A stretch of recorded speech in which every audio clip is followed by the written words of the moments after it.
39 में आपने देखा कि आयु एक सर्वेंट से टी के बारे में सब कुछ पता कर लेती है। उसके बाद वो अकेले में मन में बोलती है कि टी मानसिक तौर पर बिल्कुल स्वस्थ नहीं है, अनस्टेबल है, इसलिए उसे घर से निकालना उसके बाएं हाथ का खेल है और जंकुक सिर्फ उसका है। अब स्टोरी में आगे क्या होता है जानने के लिए देखते हैं।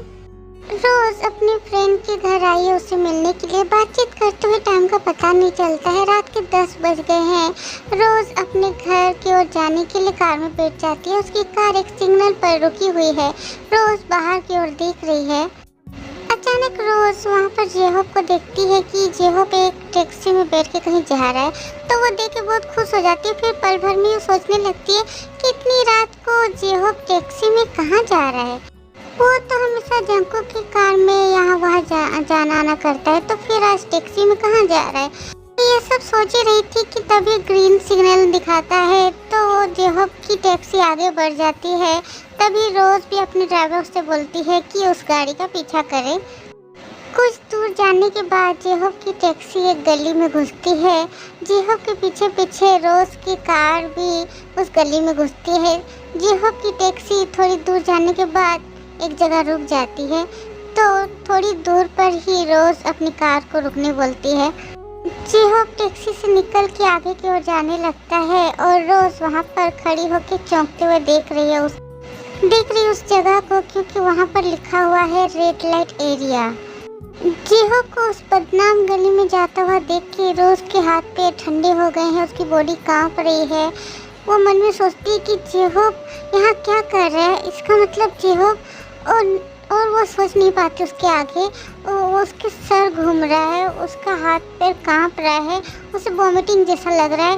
वो सह नहीं पाती है। वो तुरंत ड्राइवर से बोल के वहाँ से कार लेके चली जाती है। रात के 11 बज रहे हैं। जंकुक टी को हक करके सोया हुआ है, पर टी अभी तक सोई नहीं है। वो अभी अपनी सारी दिन भर की बातें जंकुक को बता रही है और जंकुक प्यार से टी की सारी बातें सुन रहा है। तभी उनके रूम के दरवाजे को कोई नॉक करता है। आवाज सुन के जंकुक मन में सोचता है कि अभी कौन आया होगा, तो जंकुक टी को बेड में सुला देता है। उसके बाद जाके दरवाजा खोलता है। दरवाजा खोलते ही आयु झट से जंकुक को हग कर लेती है। उसके बाद नाटक करते हुए बोलती है, Jungkook I am just scared, please help me. आयु को जंकुक को हग करते हुए देख के टी को बहुत ज़्यादा ही गुस्सा आ रहा है। उसका मन कर रहा है कि अभी वो अपने बेबी को बोल के आयु के सर पर पोटी करा दे। टी मन मन में बोलती है, गंदी आयु, गंदी लड़की, बार बार मेरे सफेद खरगोश को हग कर लेती, इसका कोई काम नहीं है क्या? गंदी, एकदम गंदी लड़की। यहाँ जंकुक को भी आयु का बिहेवियर बिल्कुल भी अच्छा नहीं लग रहा। वो भी इस चीज़ से बहुत परेशान है। आयु उसके पापा के फ्रेंड की बेटी है, इसलिए जंकुक उसे कुछ बोल नहीं रहा है। वरना आयु कोई और होती तो जंकुक उससे अभी 2-3 थप्पड़ लगा ही देता। जंकुक आयु को खुद से अलग करके बोलता है, तुम्हें ये कितनी बार बोलना पड़ेगा कि ये इंडिया है, यहाँ पर बात बात पर कोई किसी को हग नहीं कर लेता है। और पर्सनली मुझे भी ये सब बिल्कुल भी पसंद नहीं है, इसलिए नेक्स्ट टाइम ध्यान रखना। आयु नाटक दिखाते हुए बोलती है, सॉरी जंकुक, वो बात ये है ना, मैं बहुत ज़्यादा डर गई थी, इसलिए मैं ऐसा गलती कर दी। पर वो बात ये है ना कि मैं कभी भी अकेली नहीं रही हूँ ना, ऊपर से ये नई जगह है, इसलिए मैं बहुत ज़्यादा डर गई। प्लीज़ जंकुक, आज क्या मैं तुम्हारे साथ रह सकती हूँ? जंकुक के कुछ बोलने से पहले ही टी वहाँ पर आ जाती है दरवाजे के पास और वो बोलती है, ओए गंदी लड़की, तुम मेरे सफेद खरगोश के साथ क्यों रहोगी? मेरे सफेद खरगोश के साथ सिर्फ मैं रहूंगी और कोई भी नहीं। तुम जाओ यहाँ से, जाओ। सब बोलने के बाद टी आयु को ढकेलने लगती है। आयु तो बहुत ज़्यादा गुस्से से आग बबूला हो जाती है, मन ही मन बहुत ज़्यादा गुस्सा हो जाती है। पर जंकुक के सामने वो चुप रहती है। तभी जंकुक टी को पकड़ के रोकते हुए बोलता है, रिलैक्स टी, ऐसा मत करो प्लीज़, वो हमारे गेस्ट है। गेस्ट के साथ ऐसा नहीं करना चाहिए। गेस्ट के साथ ऐसा करने से लोग तुम्हें बैड गर्ल बोलेंगे। तुम शांत हो जाओ, मैं उसे समझाता हूँ, ओके? जंकुक की बात मानकर टी रुक जाती है और जंकुक आयु को देखकर बोलता है, देखो आयु, तुम जो बोल रही हो वो पॉसिबल नहीं है। तुम हमारे साथ नहीं रह सकती और इतना डरने की भी कोई बात नहीं है। तुम्हें डर नहीं लगना चाहिए। फिर भी अगर तुम्हें बहुत ज़्यादा डर लगे तो तुम मुझे बोलो, मैं जिमिन को तुम्हारे साथ सोने के लिए भेज देता हूँ, वो तुम्हारे साथ जाके सोएगी। ये सुन के आयु एक फेक स्माइल करके बोलती है, नो नो, उसकी कोई ज़रूरत नहीं है। मैं क्या करती हूँ, मैं जा रही हूँ अकेले रूम में सोने की फिर से ट्राई करती हूँ, ठीक है।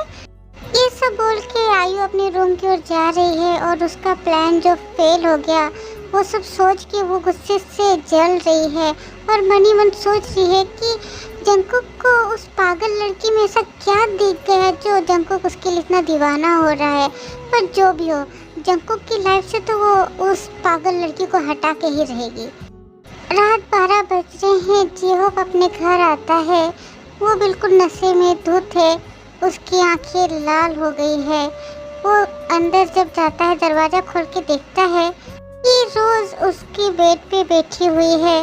रोज़ को देख के जिहो फिर से अपनी आंखें साफ करता है अपने हाथों से और फिर से देखता है नहीं, वो सच में देख रहा है कि रोज़ उसके बेड पे बैठी हुई है। पर वो इतना सर धज के क्यों बैठी है उसके बेड पे? एक तो जिहो का दिमाग ऐसे ही खराब है, ऊपर से आयु को वो ऐसे कोलगल के जैसे तैयार होके बैठे हुए देखकर और भी उसका दिमाग खराब हो रहा है। तो वो उसको देख गुस्से से बोलता है, ओए बदतमीज लड़की, आप यहाँ फिर से क्यों आई हो? आपको कोई शर्म हया है कि नहीं? इतनी रात को मेरे रूम में क्यों आई हो? रोज जिहो के सामने खड़ी होके बोलती है, मैं आपके पास इतनी रात को इसलिए आई हूँ क्योंकि मैं आपको वो देने आई हूँ जो आपको चाहिए, जिससे आपको किसी और के पास जाने की कोई ज़रूरत ना पड़े। जिहो उसे देखते हुए बोलता है, क्या मतलब? मैं कुछ समझा नहीं। वाह, बहुत अच्छी एक्टिंग करना जानते हो आप। तो इतना ड्रामा करने की क्या ज़रूरत है? रोज अचानक से जिहो का कॉलर पकड़ लेती है जोर से और रोते हुए चिल्ला के बोलती है, आपकी अगर इतनी ही शारीरिक ज़रूरतें थी तो आप मुझे बोलते, मैं खुद को आपके हवाले कर देती, तो फिर आपको कहीं और उस बदनाम गली में जाने की ज़रूरत तो नहीं पड़ती। बदनाम गली के बारे में सुन के जिहो थोड़ा चौंक जाता है। फिर उसे याद आता है कि रोज ने क्या कहा। रोज की कही हुई बात याद आते ही जिहो को बहुत ज़्यादा गुस्सा आ जाता है। वो खुद को रोज से छुड़ाते हुए उसको ढकेल लेता है और हंसते हुए बोलता है, वाह बहुत अच्छा, मैं आपकी इस टाइप के काम देख के बिल्कुल भी चौंका नहीं, क्योंकि मैं अच्छे से जानता था कि एक ना एक दिन आपकी जल्लाद माँ पैसे की लालच की खातिर आपको इस टाइप का गंदा धंधा करने बोलेगी। पर आप इतना जल्दी और इतना आसानी से इस धंधे को करने के लिए तैयार हो जाओगी, ये मैं जानता नहीं था। तो मैं ही आपका पहला कस्टमर हूँ या मैं मुझसे भी पहले कोई और था? क्या बोल रहे हो जिहो? जिहो के कुछ और बोलने से पहले ही रोज जोर से उसका नाम लेके उससे जोरदार एक थप्पड़ मारती है। फिर बोलती है, आपके मन में जो भी आएगा आप वो सब बोलोगे? आप खुद को समझते क्या हो? ठीक है, मैं और मेरी माँ हम दोनों ही बुरे हैं, गलत हैं, पर आप क्या हो? आप जो रात में गलत काम कर रहे हो इधर उधर जाके, उसका क्या? दिन में तो आप लोगों को ऐसा दिखाते हो जैसे कि आपसे शरीफ कोई है ही नहीं, लड़कियों से आप 10 फुट दूर रहते हो, तो फिर रात में ये गलत काम कर रहे हो जो उसका क्या? ठीक है, मेरी माँ बुरी है इसलिए मुझे गलत शिक्षा दे रही है, गलत बातें सिखा रही है, तो आपके मम्मी पापा कैसे हैं जो आपको इतना गंदा काम करने सिखा रहे हैं? बोलिए, क्या हुआ? बोलते क्यों नहीं हो? अभी के लिए बस इतना ही। आर्मी स्टोरी में आगे क्या होता है जानने के लिए वेट करें नेक्स्ट पार्ट का। और आर्मी जैसा कि मैं हमेशा बोली हूँ, थोड़ा सा वेट कर लिया करो, बार बार मत पूछो कि टी ठीक होगी कि नहीं। टी एकदम ठीक हो जाएगी, ठीक है, ये स्टोरी में है, वो ठीक हो जाएगी, आप टेंशन मत लो, थोड़ा सा वेट कर लो, ठीक है। तब तक bye bye, love you, miss you army, और गर्मियों में कच्चे आम खा लेना।